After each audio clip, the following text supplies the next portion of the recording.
tie and get your hair cut way up high. Get yourself a lawyer, son. You're gonna need a real good one. David Whiting, Melbourne solicitor, is with you now, and he's ready, willing and able to take your calls, 1300 222 774, to hand out and dispense some legal advice. David, good morning. Good morning, Virginia. No homework this morning, but the fight of the burger buns is an internationally galvanising one. Care to explain? Oh, truly, yes. On the television a couple of weeks ago, I saw an advertisement for something called a Big Jack that looked, to my mind at least, something like a Big Mac. Oh. Yes. Hungry Jacks have introduced a burger that is in a sesame seed bun, and it's 2 patties of meat and has some other bits and pieces in it. And McDonald's have taken them to court saying that you're infringing the trademarks and get-up of the Big Mac. So it will be interesting to see how that plays out. Now, get-up is important. Cadbury is very possessive of the colour purple. So there's a whole lot of interesting thing. You know, I think it will be interesting. They are both fairly litigious players at this end of the market. So I would expect that could take a couple of years to wend its way through the courts. Wow. Do you think it'll end up in the courts? It'll go that far? They won't just stop doing what they're doing or settle or something? Well, you know, I'm always mindful when Optus and Telstra have a go at each other. This one, I tend to think that Hungry Jacks will have a view that they're not doing anything they're not allowed to do.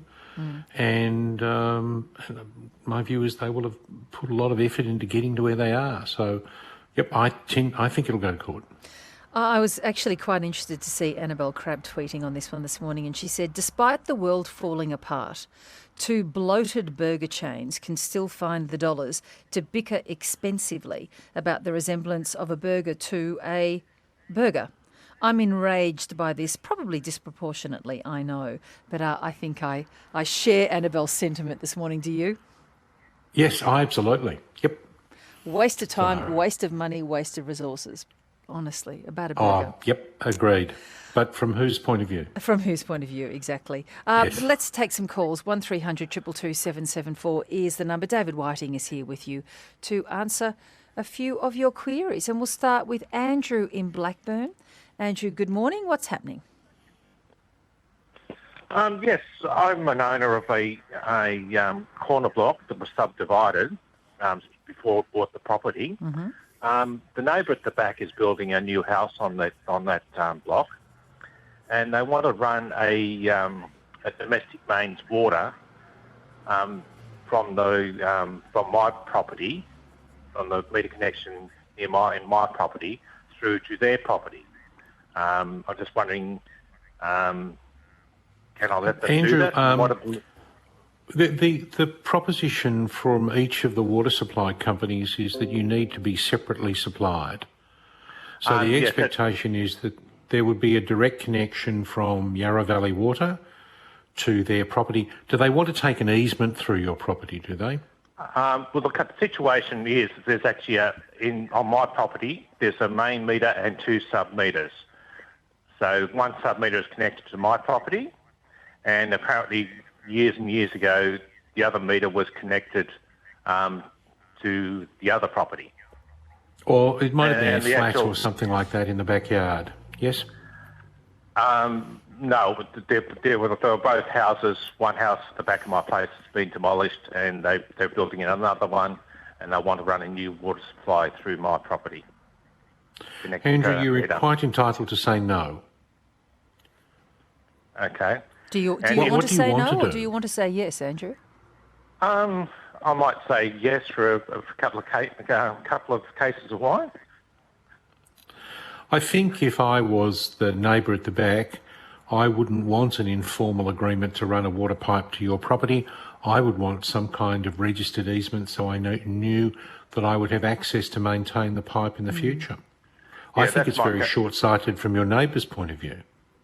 Yeah, that's my concern. If I allow them to put the pipe in and then I want to do works later, what position does that put? Yes, or if you have will a falling be out. impacted. Okay. And if they Why want don't you to apply also for- see with Yarra Valley Water what their requirements are for water supply across somebody's property? They don't like it. Yes, and I think the reason they try and do it is because if they want to connect to the water, then they'd have to go across the road from their place, which probably would be an expense. Expensive, to them. yes. Yeah. Yep. Okay, good luck. You'll Okay. have to make a personal decision there. Leonie in Carnegie, good morning. Morning. Look, I have a question with regards to medicinal marijuana and driving. So I just wanted to check whether you knew what the current situation is, specifically with regards to THC oil. And, you know, if you get drug tested while you're on some sort of, I guess medical thing that's been prescribed by a doctor, what's the legal standing? Whether you're on medical marijuana or non-medical marijuana, the rules in relation to driving are exactly the same. So if you have more than the prescribed limits of an active ingredient, then the answer is you will be committing an offence. Now, in one sense, Leonie, it's not that different from some of the medications that you can take which advise against driving while using them. Yeah. So simply because it's been prescribed by a doctor doesn't mean that a different driving standard applies to you. Okay. Thank you. Right? But it's my understanding is that medical marijuana, generally speaking, doesn't have the full effect of the THC, but I'm not sure. Yeah, it's my understanding. It's driving not rules are the supposed to. same. Okay, Thank you. good luck. Thanks for calling in. Ronnie's in Berwick. Ronnie, what's happening with you? Yes, good morning, David. David, I was inquiring about probate of a will, which was granted on the 5th of May, and I'd like to know how long. There's only two of us in the will, and we both agree to everything, and I want to know how long the lawyer can hold the finances. Hello? David, are you there? I think we seem to have lost... Have we lost David off the line? David, are you there? Just hang on. Stay there for me, Ronnie. Don't go anywhere. We're just going to try and see if we can restore David. David, are you back? I am. It's okay. You fell off. So, Ronnie, can I ask you, are you and the other person the only beneficiaries, and who's the executor? Yes. Yes, we are the only beneficiaries. Is the lawyer the executor? No, my brothers, we both co-executors, but Okay. my brothers had the solicitor handle it, thinking it would be quicker. And you are and the two of you are the Recipient. sole beneficiaries. Correct. Okay, let's run it this way. You are the executors, you're the person who tells the lawyer what to do. So you are entitled to tell the lawyer to release the money.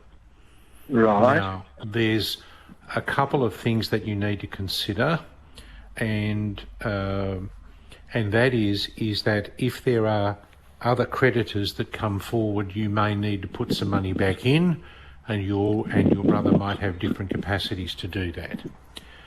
Is it also possible that someone would challenge the will, saying that they've been left out and they should be included? I say that because there's a provision in the Trustee Act that says for ordinary creditors you issue an advertisement in the Government Gazette and a newspaper, and you can ignore claims that come in more than 60 days later, except to the extent you've still got some assets. And if somebody wants to challenge your will, saying that the will in question, saying that I haven't been adequately provided for, they've got 6 months in which to make that claim. So, on a prudent basis, I would be recommending, the lawyer will be recommending that you don't pay the money out until November. Now, I'm executor of a will where I have 2 adult children beneficiaries, no other apparent people who might have the slightest prospect of making a claim. So I've made a substantial distribution, and I got probate in April, and the 6 months is up in October. So what I've done is I struck a deal with them where I gave them a substantial distribution early, but told them that I couldn't finalise the administration of the estate till the 6 months had gone. I see. But in your case, you and your brother are the executors. The lawyer's supposed to do what you tell them to do. I see. David, with the money that they're holding, solicitor, what happens to the interest in that on that, please? All right. If the interest is... Well, first of all, the interest will be at a rubbish rate anyway. Term deposit interest is like less than 0.5% these days. So if it sits in the lawyer's trust account, then the interest on the trust account monies funds the activities of the Legal Services Board and doesn't go to the lawyer. If it goes on a term deposit, then the money accrues for the benefit of the estate. But remember, how much money are we talking about, Ronnie? Probably 40,000, 50,000. Then I wouldn't even bother putting it in because the cost of doing a tax return is more than the interest. I see. Okay. So my view is it will be simply sitting there, but it's you and your brother. You're the executors. You are entitled to direct the lawyer to do what you tell them to do with the money. Good luck, Ronnie. Thanks for calling in. Kathy is in Kangaroo Ground. Hi, Kathy. Oh, good morning, Virginia. Hi, David. I had a question about a Facebook page. I admin a Facebook page which sees women having chats about family court matters and sharing information usually of a general nature.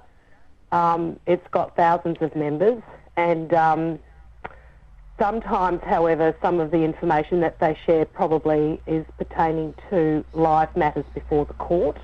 And provides too much information? Yeah, absolutely. Way Yes. too much information. And my concern is that someone recently told me, who has legal training, that it is possible that if somebody who was affected by these matters and was not on the page, so another party, were to make a complaint, that it's quite possible that we could be held legally liable for appearing to give Kathy, legal there was advice. a case decided in Sydney last year, and the question that needed to be decided was whether or not, I think it was the Sydney Morning Herald, was liable in respect of comments put on the Sydney Morning Herald's moderated Facebook page. Mm-hmm. Were they the publishers of the comments? The answer in the court said that they were. And if you apply that to Kathy of Kangaroo Ground, Kathy, you are the publisher of what has been said. So that means that I'm liable if there was a Yep. problem. Yes. Yeah. Well, potentially, yes. Okay. Right? And remember that's that, really that you don't have the ability to work out, you may not be in a position where you can fully identify the people who've made the comments that you're upset about. But the liability as the publisher, so Kathy of Kangaroo Ground, is separate from the liability of the person who actually types the stuff in. Do you moderate the comments at all, Kathy? Yeah, I mean, I generally try to shut down any, very particular specific Defamatory, references specific, to cases, and we don't give legal advice. We simply give we're not legal people. We give links to appropriate legal pages and the family court pages. But my concern is around the degree of detail with which some of these women post stuff is obviously, their view and could potentially, negatively impact on a case. Well, absolutely. David, she'll need to be careful, correct? Oh, absolutely. So moderate it aggressively, Kathy, rather than with a little, well, you might be more relaxed at the moment. Good to hear from you, Kathy. Thank you. Jim is in Northcote. Hello, Jim. Good day. Now, I know it's illegal to park across a driveway, but is it illegal to park across your own driveway? Yes. Yes. So people who are designing houses in this area only have one garage and 3 cars, but they park their car across their own driveway thinking it's all right, but they could be booked, couldn't they? It is clearly not all right, and you get to this interesting question, Jim. When you say it's your own driveway, in fact, the nature strip and the driveway is on council property. Oh, So your right. property starts at your property starts at the fence line. Right. And when you say it's yours, if the property was in your wife's name and you were parking there, would you expect to have the right to park there? That's a good point. So answer would be no. If it's outside your property boundary, you can't park there. You can't even park on the crossing. That's an offence as well.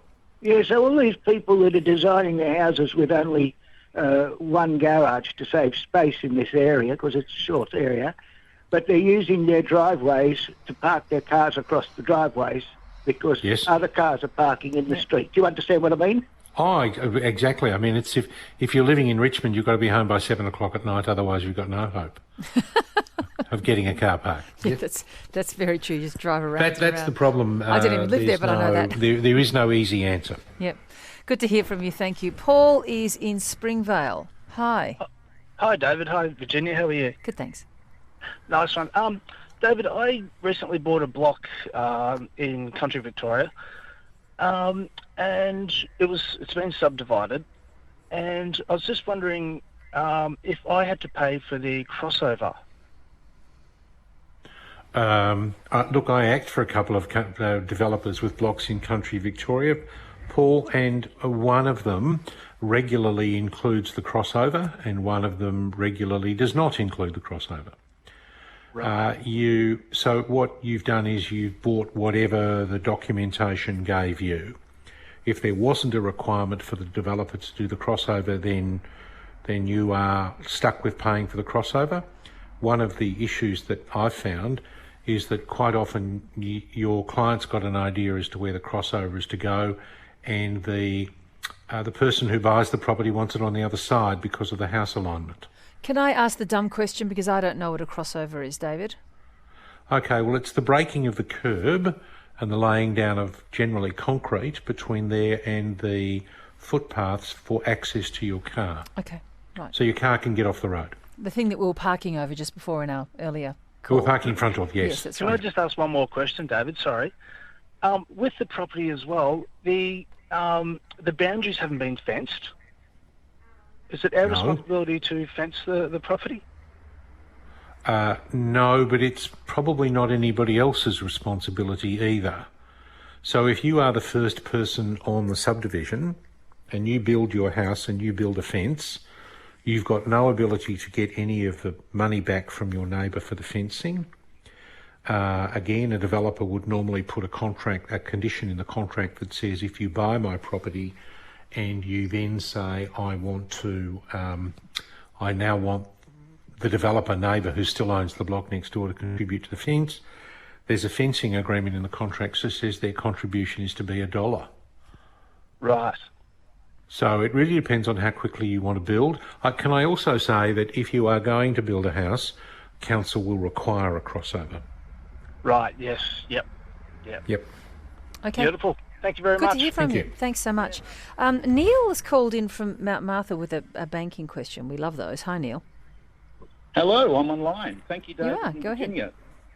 I've got an issue with one of the banks. I had a credit card transaction show up a couple of weeks ago. I had ordered a service from My Hereditary, which is an international company, and I have banned all international transactions on my credit card, yet the bank allowed it, and the bank's denying any responsibility. What should I be doing? So I suppose my question, there's two parts to it. Did you contract to acquire the service? I did. I filled out the form thinking it was I'd be billed from an Australian company. Okay. And yet you've come along and said you don't want any. I didn't know you could in fact get the bank to do the to dispute transact, to in a sense limit your transactions to Australian-based retailers. Yes, they will do it, David, because I've had messages before saying that transactions overseas are being denied when I tried to hire a car in Ireland. And they, okay, then the answer would be the answer is the bank's done what you've told them not to do. So if you can't get your satisfaction there, go back to the banking industry ombudsman, which takes me, Virginia, to a segue to complaints with Visa and MasterCard. Yes. We talk about the complaint periods that the banks impose on bank-issued Visa cards and MasterCards. As a general proposition, they tend to be something like the statement date plus a month, But in fact, under the dispute rules for MasterCard and Visa card, they can go substantially longer, 6 or 8 months. But it's in fact several years. Wow. So if people are getting knocked back on the time frame for the credit cards, they should try and have a look at the system rules for Visa card and MasterCard, but be patient. One of them uses the term chargeback and the other one does not. It just talks about disputes. And as a general proposition, the rules of the systems are in the order of 800 pages. So be careful. Of course they are. Let's see if we can fit in the aforementioned Richmond. Hugh has called in from Richmond. Hi, Hugh. Hi. I live in a rental and there's been some construction next door for the past 3 years for about 6 days a week. The end day's been repeatedly delayed. It's about now 2 years over the initial deadline. And now with lockdown, there's power tools from about 7:30 to 4:30. Are there any legal remedies to this? There are. You can have a look at, they will have received some permits from council. You can have a look at the local laws and see what the rules are in relation to construction noise. And you can also look on the EPA's website to see what worksite hours are appropriate. And you'll probably find that the hours for weekends are different from the hours Monday to Friday. Your problem will be that the council will be very sympathetic to businesses that want to keep running. Fair enough. They're sticking to their time limits just and very precisely. Then one could argue then, Hugh, that you've got nothing to complain about. Hugh, how long is it going to go for more? Great question.